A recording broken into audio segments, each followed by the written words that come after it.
Hey guys, welcome back to my channel. So in today's video is going to be the practical demonstration on how to apply for Chevening scholarship. So I don't know if you know about Chevening scholarship. I talked about it in my previous video.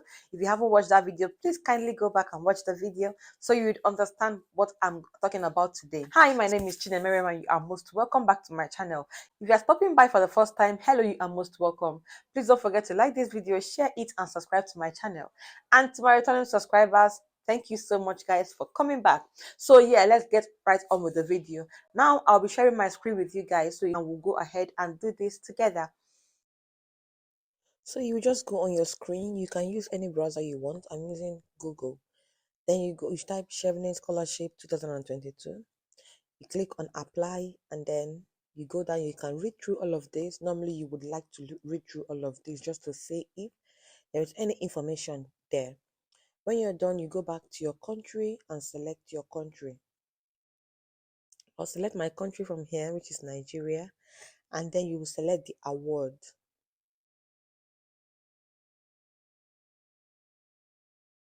We're going for scholarship and not fellowship, so we'll go for scholarship, and then we will search. Here, this is Chevening, Nigeria. Like I said, you should always go through all of these things on here. But because of this video, I'll just go ahead and click on apply today. Then we'll go ahead and apply. But normally you would also go through the required documents, okay, and the Chevening timeline. But let's go ahead and apply. Now I've clicked on apply and we're going to create a new page, create a new account. You have to register. If you have an old account, you can just log in straight. But because it's a new one, you have to register. Then they would always ask you this, then you put your personal information, your contact information, your title, whatever your title is, your first name, your last name, and if you have a name you prefer to be called, you can also put that name here. And remember, you don't have to copy everything I am doing here. This is just to show you how to do this. Nothing here is serious, nothing here is real, so please don't copy. Put your own name, your pronouns, everything. Just make sure you are doing you. Now you will put your email. They want you to put your personal email. They don't want like your work email, your organization email. They don't want that. They just want your personal email.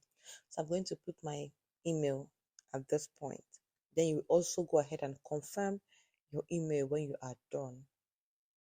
If you have an additional email you want to put, you can also put an additional email. Then go ahead and fill your phone number, your home phone number if you have one, your address, city, state, zip code, and all of that. Then you'd also put your country. Then you can go ahead and check the box when you're done and submit this part. Now the next page says our registration is complete. So we need to go back to our email and verify our account. So here's my email. I had to refresh it because the email was not here when I got here. So I refreshed it and it is here. I will just click on the link, and clicking on the link will just activate the account. That's all you need to do. Once you click on the link, they will ask you to put your new password. They have some criteria for the password though. So if you meet it, you submit, and your account is now active. Now you can see that all those personal information we filled in at first, they are still here, but there are some additional information they want us to fill in, such as date of birth and the rest of them. So when you do all of that, you just submit and you will officially start your Chevening scholarship application. So on here, just in case you come back later, this is where you can check your progress, what you are doing. But we'll go to available open awards because we haven't started anything yet. As always, we would like to go through all of these and see if any of them applies to you. You can click on that I for more information if you need more information. Now we are back and we'll now just go ahead and click apply. Before you apply, you have to answer the eligibility questionnaire. I talked about eligibility criteria before in my last video. So you have to answer these questions before you go ahead and apply. Now I'm going to do something here which I will tell you guys later. So normally you would like to say yes, yes, yes to all these questions because they are, if you say no to any of them, you may not go ahead with the application. And that's what I said I was going to say later. So here there is work experience. I decided to say no just to see if they will let us continue with this application. Now when we get to the end, you will see if they will allow us or not.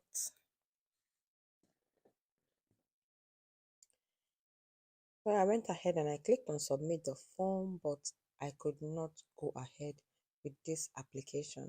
And that was because I said no to one of the questions, which was the work experience. So if you say no to any of these questions, to any of the eligibility criteria, any of the eligibility questionnaire, you may not be able to go ahead with the application. So I'll go back now and I will say yes. And you be careful not to fail these questions 3 times. If you fail 3 times, you will not be allowed to continue the application. So yes, I've come back and I've said yes, and I'll go ahead. And right now, we can continue with the application. And this is the next page, and it's just the pre-screen questionnaire. So many questionnaires on here. Okay. So do you aspire to be, or are you already a leader? You have to say yes. Are you a British citizen? No. Have you previously studied in the UK? No. Have you been employed? No. Have any of your immediate relatives been employed? You can click on the question mark to understand this question better, but from the explanation, I would say no.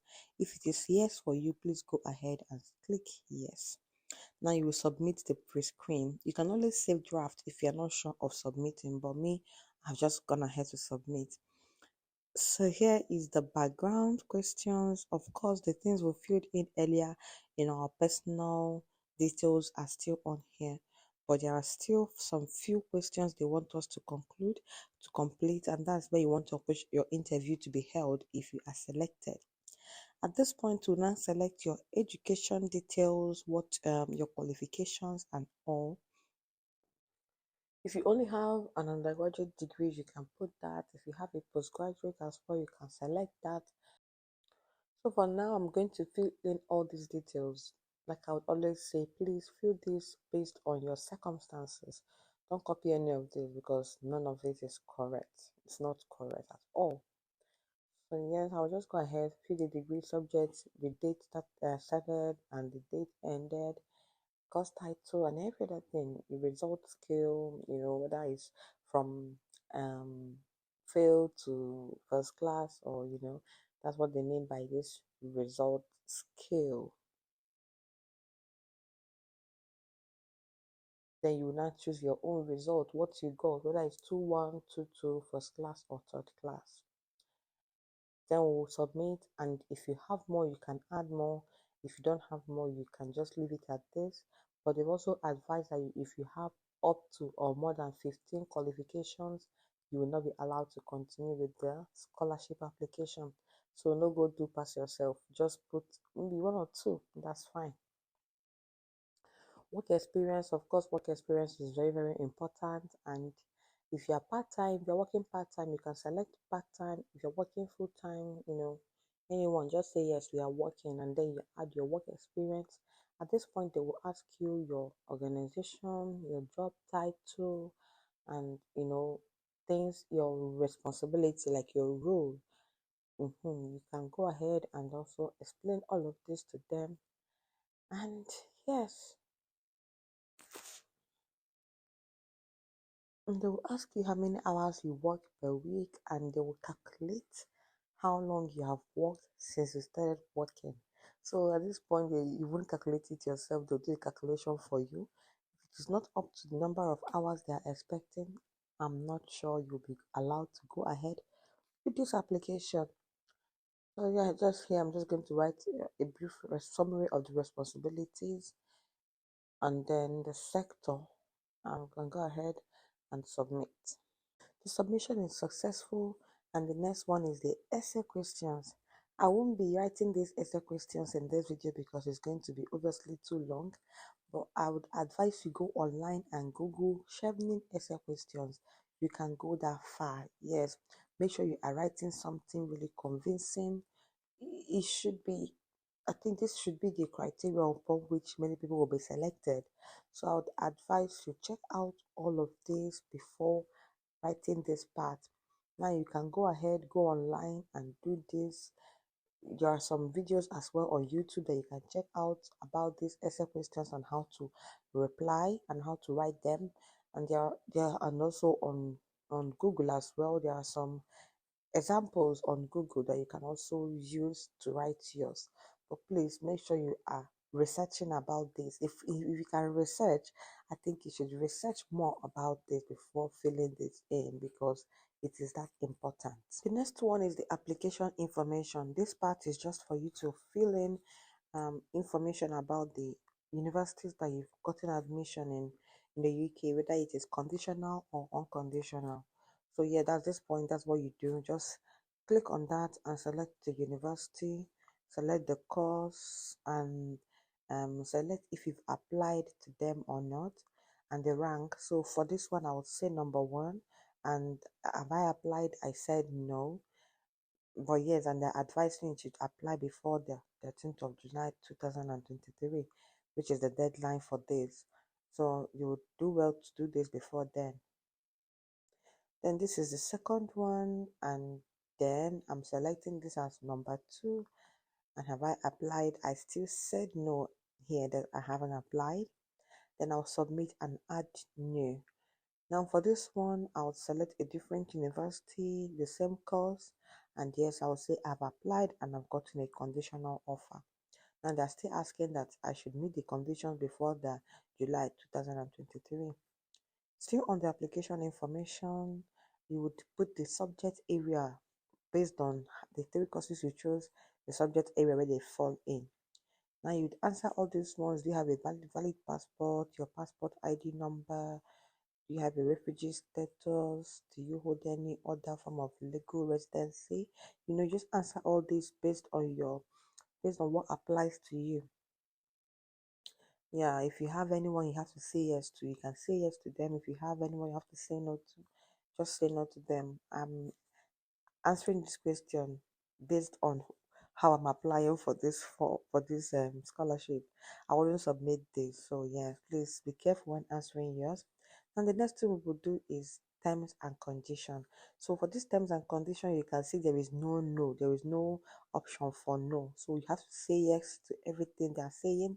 Every question, I agree to abide by Chevening's rules, social media policy, code of conduct. Yes, you would say yes to all of them, and they are important. If you don't answer them, you can't go ahead with the application. So you must answer all of that, and they are all yes, yes, yes. You'll be a good child. Yeah. And the last bit is to upload documents and submit. You can see how we've come from the beginning to the end of this. So yes, uploading documents is the last thing you will need to do. In this place, all you need to upload is your passport. Or first of all, they'll ask you some equal opportunity questions. If you have disability and other personal questions as well. So, like I always say, you would answer this question based on what applies to you, based on your individual circumstances. They will ask you where you got to know about Chevening from. Please, if you found out about Chevening from my channel, tell them you found it from my channel, or they should get to know me as well. Yeah, so now this is where you upload your documents, your transcripts, your conditional or unconditional offers from the universities. You can add up to three of them. And yeah, your passport and other ID documents. So for uploading the document, you click on the arrow and then you can drag and drop here, or you can open your file browser by clicking on this, select a file and then upload it. When it is uploaded, it will tell you finished. You can now click back on this arrow, on this mark, on the bad sign, I mean on the cross sign, right? And then you go back and do the next one. You can upload as much documents as you want here, but remember to be careful not to give them too much. Like I said, if you have up to 15 qualifications or 15 work experiences, you may not be able to continue with the application. So please be careful about all of it. And now this is all about this application. I don't know if it was easy at all. The last thing is now your references. I've said before that you have to get your referees ready. So when they ask them for references, they will have to send in the references to them. I don't think families are allowed. Your referee should be maybe academic reference or work reference. I think that's what they would accept for this. So when everything is done, you check through this document, check everything very really well. See that you are happy to submit and submit. Like I said before, I won't submit this because I never planned to. So yeah, but we've come to the end of this and I hope it was easy. Oh, guys, welcome back. I hope that was clear and concise. Please, if you have any questions, ask in the comment section, or if you feel it is more private, please connect with me on Instagram and you can send me DMs on Instagram. Or if you have any question, just send me a DM and go straight to the question. Just said it that you should, try and make your essay a bit powerful. Your essay is the point for me where I think they would select you. If you can go online and browse how to write essay for Chevening scholarship, you can do that. Please go as far as doing that. It is worth it. That's that about this video. And in my next video, look out for the reasons why you should not apply for Chevening scholarship. So now, thank you guys for watching, and until I see you again, do take care, stay safe, and bye.